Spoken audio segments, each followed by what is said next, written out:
આજે અમે તમને કરાવીશું દર્શન એક એવા પવિત્ર ધામના જેની આસ્થા અને ચમત્કારની કહાનીઓ વર્ષોથી ભક્તોના હૃદયમાં જીવંત છે। સુરતના ગોળાદરા વિસ્તારમાં આવેલું આસપાસ દાદાનું આ ધામ દેશભરમાં એકમાત્ર એવું સ્થાન માનવામાં આવે છે કે જ્યાં મહર્ષિ આસ્તિક ઋષિની આરાધના કરવામાં આવે છે।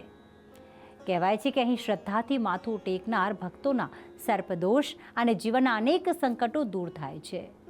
તો આવો આજે કરીએ દર્શન આસપાસ દાદાના આ પવિત્ર ધામના।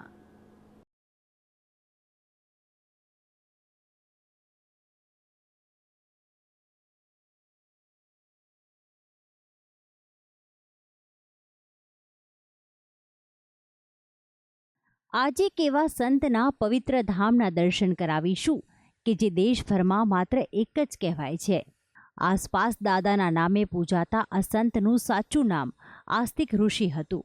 સુરતના ગોળાદરા વિસ્તારમાં તેમનું પ્રાચીન અને પવિત્ર મંદિર આવેલું છે। સદીઓથી લોકમુખે રમતી કથા અનુસાર ગોળાદરા પાસેની આ જગ્યાએ વર્ષો પહેલા તાળનું એક વૃક્ષ હતું। તેની નજીક ગોવાળો પોતાની ગાયો ચરાવવા આવતા। એક દિવસ સવારના સમયે મોટા અવાજ સાથે તાળનું એ વૃક્ષ અચાનક ફાટ્યું। તેમાંથી સ્વયંભૂ એક સિદ્ધ ઋષિની અતિ તેજસ્વી મૂર્તિ પ્રગટ થઈ।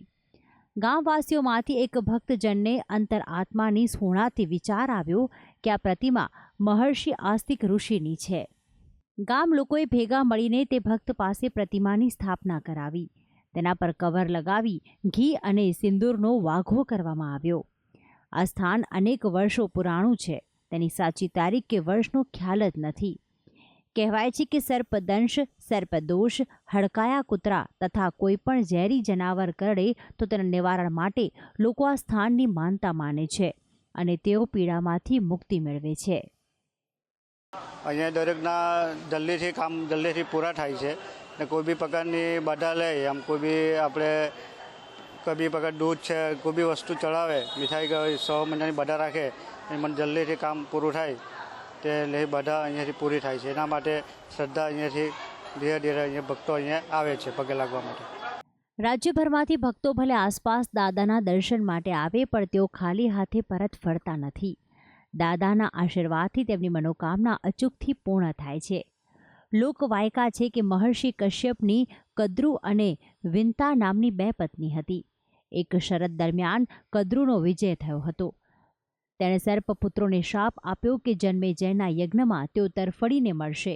આ વાત સાંભળીને ભયભીત બનેલા વાસુકી, ઐરાવત વગેરે સર્પોના શાપના નિવારણનો માર્ગ વિચારવા લાગ્યા।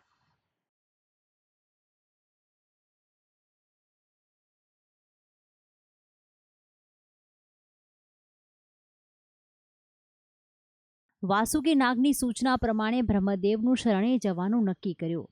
પરંતુ બ્રહ્મદેવે જણાવ્યું કે જન્મેજયના સર્પ યજ્ઞમાં સ્વભાવે દુષ્ટ, અન્યોને ત્રાસ આપનાર સર્પોનો જ સંહાર થશે।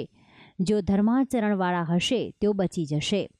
તપસ્વી જરત્કારુના પુત્ર આસ્તિક જન્મેજયનો યજ્ઞ બંધ કરાવશે અને પુણ્યશાળી બધા સર્પો ઉગરી જશે।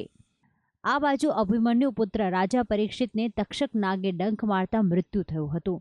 પરીક્ષિતનો પુત્ર જન્મેજયના પિતાના મોતનો બદલો લેવા માંગતો હતો। તેણે નાગ યજ્ઞનું આયોજન કર્યું। આ યજ્ઞને રોકવાનો એકમાત્ર ઉપાય થતાં તેણે પોતાની બહેન નાગકન્યાના વિવાહ જરુતકારી મુનિ સાથે કરાવ્યા, જેમના થકી તેમને આસ્તિક નામે પુત્રનો જન્મ થયો।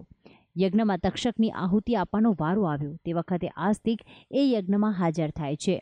જન્મેજયે આસ્તિકને વરદાન માંગવા કહ્યું ત્યારે આસ્તિકે તક્ષકની આહુતિ ન કરવાનું વરદાન માંગ્યું।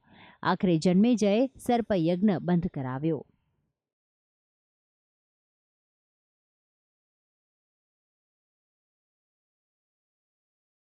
તે સમયે શ્રાવણ માસ ચાલતો હતો અને ત્યાર પછીથી નાગપંચમી પણ ઉજવવામાં આવે છે। સમગ્ર ભારતમાં આસ્તિક ઋષિનું આ એકમાત્ર મંદિર હોવાથી હજારો ભક્તો માટે તે આસ્થાનું કેન્દ્ર સ્થાન બન્યું છે। લોકો દૂર દૂરથી આસપાસ દાદાના દર્શન માટે અચૂકથી આવે છે અને પોતાની મનોકામના પૂર્ણ કરે છે। ભક્તિ સંદેશ ન્યૂઝ, સુરત।